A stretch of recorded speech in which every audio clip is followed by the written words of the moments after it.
90 days and less and counting. Oh yeah, you better believe it. You got the GoPro Hero 12 coming out, and you know, nothing's really being said about it, but just a couple of people speculating of cameras, because a lot of cameras came out. You have the Sony A6700, brand new one, another Mark version of it. You had the Sony ZV-1 Mark II, another version of it, you know, and you have you know, the Insta Go 3, and yeah, you're gonna have many other newer cameras come out as well, and it's about that time again. Hey, I'm Fish. I'm not your guy. I am the guy, the only guy that will tell you like it is. When that new camera hits the market, the Hero 12, it's going to be bigger, better, and better than ever. I heard somebody said, oh, it's going to have a touch screen, especially in the front. Well, maybe it's going to have some AI involved in it.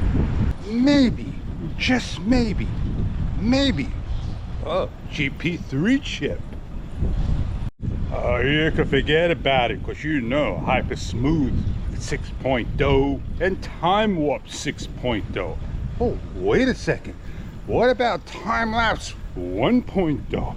They didn't put a name to that yet. So if you're like me and you skipped a year, oh yeah, we're excited to see what's gonna come about. But I'm not sure I'm excited about the other cameras.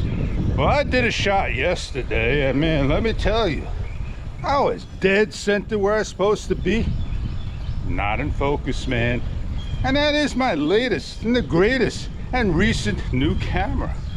And yeah, are we going to see Sony come out with their action camera soon? Are we going to see any other company come out with an action camera soon?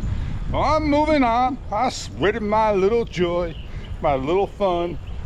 You can call it a rumor if you like, but these rumors will come true one way or another. Stay tuned for your GoPro Hero 12. Are you going to get a Hero 13? If that ever comes out, I think I'll skip that one. Have a great day. I'm Fish. I see you on many videos.